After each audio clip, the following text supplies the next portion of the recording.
प्रिय विद्यार्थियों, आज हम संचार एवं जनसंचार माध्यमों के प्रकारों का अध्ययन करेंगे।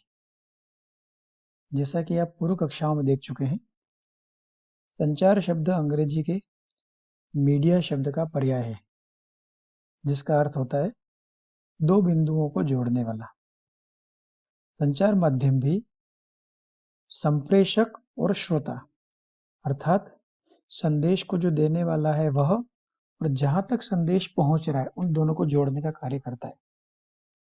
पूर्व की कक्षाओं में देख चुके हैं, संचार माध्यम का मुख्य कार्य सूचना देना है, उसका प्रसार करना है, सूचना का विश्लेषण करना है, सामाजिक मूल्य और ज्ञान का संप्रेषण करना है, लोगों का मनोरंजन करना है, आदि आदि। आज हम देखेंगे कि संचार के प्रकार कौन कौन से हैं। इस संचार कोई आज का विषय वस्तु नहीं है। जब से मनुष्य का विकास हुआ है, जब से मनुष्य का इस पृथ्वी पर आविर्भाव हुआ है, तब से ये चलता आया। आइए हम देखते हैं सबसे पहले परंपरागत, जो किसी भी देश और क्षेत्र विशेष में सदियों से चलते आ रहे हैं। इसको हम 3 भागों में बांटते हैं: दृश्य, श्रव्य और दृश्य श्रव्य। अर्थात जो देखा जाता है, जो सुना जाता है और जिसमें दोनों विशेषता होती हैं, देखने और सुनने की। दृश्य में आप देखते हैं कि जितने भी नृत्य हैं, चित्र हैं, रेखांकन हैं, जो मूर्त रूप जो हमें दिखाई देते हैं, वो सारे दृश्य माने जाते हैं। सुनने की पुरानी जो विधाएं हमारे जीवन में है, गीत हैं, कथाएं हैं, हाव भाव जो हैं, कीर्तन जो भक्ति के कीर्तन हैं, सारी भाव भंगिमा जिसको हम सुनते हैं, वो सारे श्रव्य के अंदर माने जाते हैं। और दृश्य श्रव्य के अंदर जो परंपरागत समाज में बहुत लोकप्रिय, चाहे वो नाटक हो, चाहे रामलीलाएं हों, स्वांग हो, नौटंकी हो, ये सब कहीं न कहीं किसी विचार या विषय को लेकर प्रकट करने वाले परंपरागत संचार के माध्यम ही रहे। आजकल के आप आधुनिक संचार माध्यमों को देखेंगे, इसके कई सारे रूप हमारे सामने आते हैं। आप जब सुबह उठते हैं और रात को सोते हैं, इस पूरे दिन के घटनाक्रम को देखेंगे तो चारों तरफ आप इस पूरे आधुनिक जनसंचार के माध्यमों से घिरे हुए रहते हैं। इसको भी आप अनेक रूपों में बांट सकते हैं। इसमें भी एक इसका रूप है दृश्य विधा, श्रव्य, दृश्य श्रव्य और मल्टीमीडिया, जिसे बहुमाध्यम भी कहा जाता है। आजकल के नई विधाओं में या नए दृश्य संचार माध्यमों के अंदर आपके खास तौर से प्रिंट मीडिया जिसे माना जाता है, जिसमें समाचार पत्र हैं, पत्रिकाएं हैं, विज्ञापन है। बहुत बड़ा जो माध्यम आज है वह विज्ञापन है। दूसरा इसका रूप है श्रव्य, जिसको सुनते हैं। आज रेडियो है, टेप रिकॉर्डर है। हालांकि आज के ज़माने में नई पीढ़ी बहुत कम लोग जानती है कि रेडियो क्या है और टेप रिकॉर्डर क्या है, लेकिन एक समय में रेडियो और टेप रिकॉर्डर ने भी बहुत बड़े समाज के वर्ग को प्रभावित किया था। अगला स्वरूप है दृश्य श्रव्य, जो देखा भी जाता है और सुना भी जाता है। इसमें मुख्यतः आपकी फिल्में हैं, टेलीविज़न है और वीडियो है। इन विधाओं के साथ साथ आज 21 शताब्दी का समय है वह मल्टीमीडिया का है। मल्टीमीडिया का तात्पर्य है जिसे बहुमाध्यम भी कहा जाता है। आज आप देखते हैं हर चीज है वह ई होगी। ई का तात्पर्य है इलेक्ट्रॉनिक। अब उसमें सबसे पहला नाम आता है आपका है ई कॉमर्स। ई कॉमर्स क्या है? ई कॉमर्स सूचना प्रौद्योगिकी और उन्नत कंप्यूटर नेटवर्कों के उपयोग से व्यापारिक जो गतिविधियां हैं उसे ई कॉमर्स या ई वाणिज्य भी कहा जाता है। जब दो या दो से अधिक पार्टियों के बीच इलेक्ट्रॉनिक माध्यम से वस्तुओं एवं सेवाओं के विनिमय जो होता है उसे ई कॉमर्स कहते हैं। आजकल आप देखते हैं समाज में सोशल मीडिया के माध्यम से या कहीं प्रकार से आपको पता चलता है कि किसी बहुत अच्छी कंपनी का जूता कहीं दिल्ली में मिल रहा है। आप लोग क्या करते हैं? आप दिल्ली थोड़ी जाते हैं, आप उसको उसकी साइट पर जाते हैं या घर बैठे उसका ऑर्डर करते हैं और वह चीज़ आपके पास आ जाती है। यह ई कॉमर्स का एक रूप है। अगला है आपका electronic data exchange. Electronic data exchange क्या है? विभिन्न व्यापारिक और व्यावसायिक सूचनाओं को एक स्टैंडर्ड फॉर्मेट में, एक मानक प्रारूप में आपस में हम एक्सचेंज करते बांटते हैं, उसे हम कहते हैं डाटा इंटरचेंज। ये जो सूचनाएं हैं या तो वो आदेश हो सकते हैं, या रसीदें हो सकती हैं, एडवांस राशि हो सकती है, कुछ भी हो सकता है। इससे इसके बहुत तरह के रूप आपके सामने आते हैं, आप देखते हैं। जैसे इसी के रूप हैं ईमेल, फैक्स है, इलेक्ट्रॉनिक फंड ट्रांसफर है। ये सारे आपके इलेक्ट्रॉनिक डाटा इंटरचेंज है। जैसे एक समय में कोई सूचना किसी पत्र के माध्यम से भेजी जाती थी, उसे हम पत्र कहते थे। लेकिन आज आप ईमेल के माध्यम से कितनी बड़ी से बड़ी फाइलें आप एक दूसरे को शेयर करते हैं। जैसे आपका इलेक्ट्रॉनिक फंड ट्रांसफर, आप मान लो दिल्ली बैठे हैं और आपको वहाँ पैसे की ज़रूरत है, आप अपने घर पर फ़ोन करते हैं कि मेरे इस अकाउंट में आप इतना पैसा ट्रांसफ़र कर दीजिए। ये सारा इलेक्ट्रॉनिक डाटा इंटरचेंज का ही रूप है। अगला रूप है ई कैश।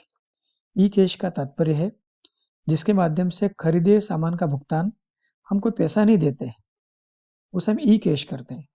जैसे मैंने पहले आपको उदाहरण दिया था और कहा था कि आपको कोई किसी कंपनी का जूता पसंद आ गया।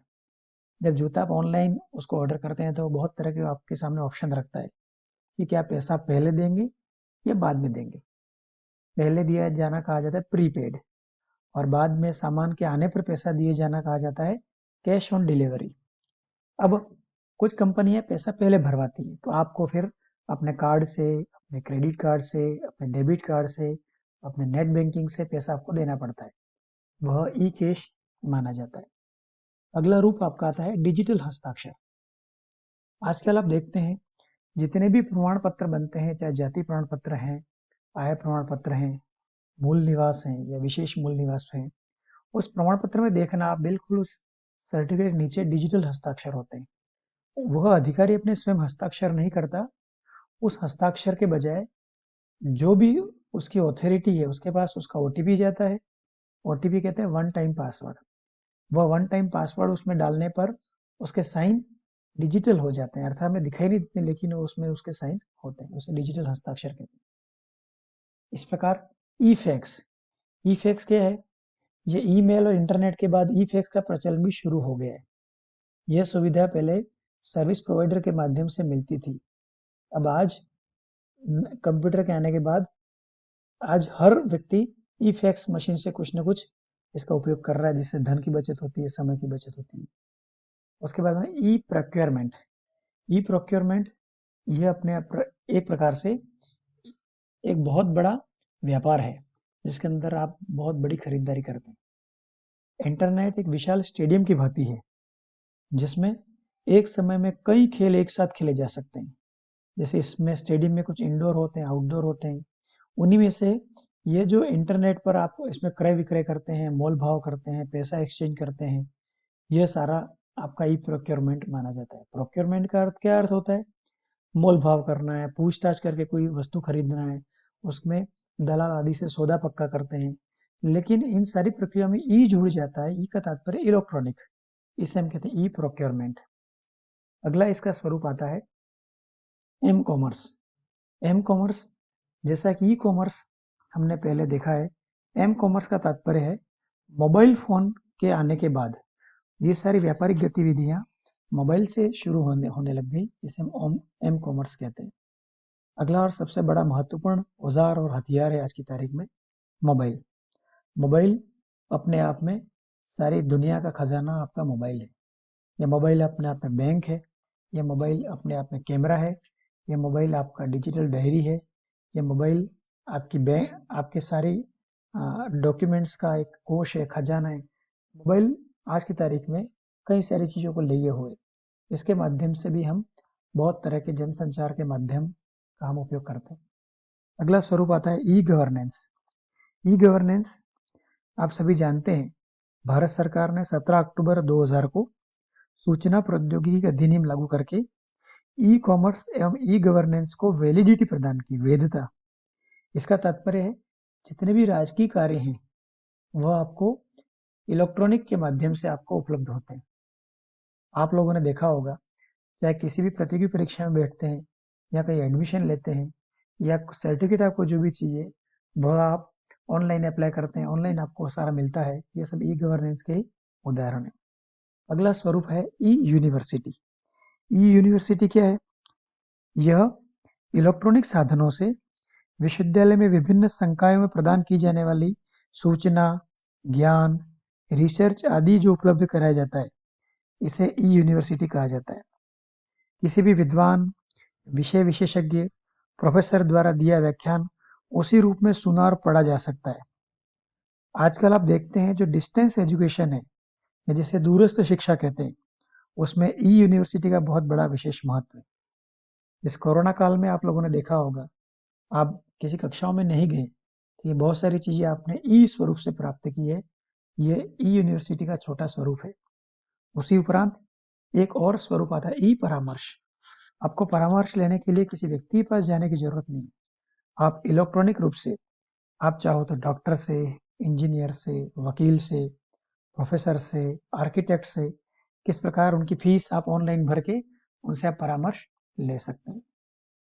एक और स्वरूप आता है वेब, या जिसे हम वेबसाइट कहते हैं।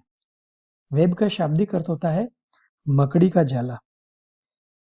यह वेबसाइट जो है वह सूचना का मकड़ जाल है, जिसमें सूचना इकट्ठी करते हैं, उसको वितरित करते हैं, उसको कलेक्ट करते हैं, और उसमें खोज कर निकाल कर बहुत सारी चीजें आप सामने ला सकते हैं।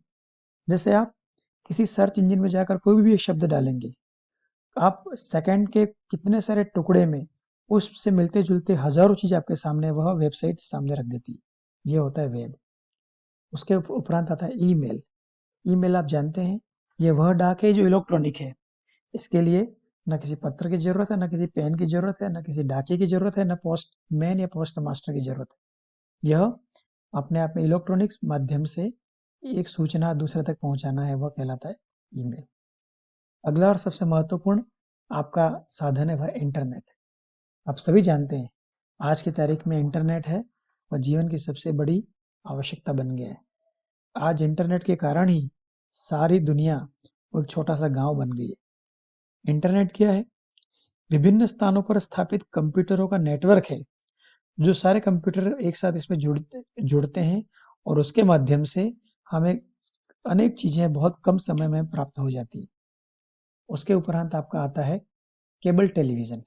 केबल टेलीविजन यह वायर द्वारा एक से अधिक टीवियों को जोड़ने का माध्यम है, इसे केबल टेलीविजन कहते हैं। अगला है संचार उपग्रह। आप लोग रोज अखबारों में पढ़ते होंगे, भारत के अंतरिक्ष वैज्ञानिकों ने एक उपग्रह भेजा जो संचार उपग्रह था। ये संचार उपग्रह क्या करता है? यह अंतरिक्ष में जाकर कम्युनिकेशन के जितने भी डिवाइस हैं, उनको सबको यह सपोर्ट करता है। इसी के माध्यम से आप और हम, आज मैं यह लेसन मेरे घर पे बना रहा हूँ और आप अपने घर पे सुन रहे हैं, यह संचार उपग्रहों के कारण ही हो पा रहा है। Next, FM radio. रेडियो तो आपने बहुत नाम सुना है, लेकिन एक नया आता है एफएम रेडियो, इसे फ्रीक्वेंसी मॉड्यूलर्स रेडियो भी कहते हैं। ये क्षेत्र विशेष के अंतर होता है। इसकी फ्रीक्वेंसी बहुत कम होती है, बहुत एक सीमित क्षेत्र के अंदर इसका प्रयोग होता है, लेकिन लोगों की आवश्यकताओं और रुचियों को देखते हुए इसमें कई तरह के गाने की सूचनाएं इसमें आपको मिलती रहती है। इसी के अलावा चैनल है, टेली कॉन्फ्रेंस है, टेली मेडिसिन है, साइबर कैफे। ये टेली का तात्पर्य दूर बैठकर ही आप जो बातचीत करते हैं, संवाद करते हैं, परिचर्चा करते हैं, वो टेली कॉन्फ्रेंस है। इस प्रकार दूर बैठे डॉक्टर से परामर्श करते हैं, वो टेली मेडिसिन। इस प्रकार एक सबसे बड़ा और सबसे सशक्त माध्यम आज के सामने आ गया है, वह है सोशल मीडिया। सोशल मीडिया से मेरे हिसाब से आपको कोई विशेष समझाने की जरूरत नहीं है। आज सबसे बड़े जो सशक्त माध्यम है सोशल मीडिया के, वह आपका Facebook, Instagram, Telegram, WhatsApp, blog इत्यादि हैं। इनके माध्यम से व्यक्ति बहुत कम समय में, चंद लम्हों में अपनी किसी बात को, किसी विषय को, किसी ज्ञान के वस्तु को कम समय में सारे विश्व में फैला सकता है। ये अनेक रूप जो हैं, कहीं न कहीं जनसंचार को बहुत सशक्त बनाते हैं। धन्यवाद।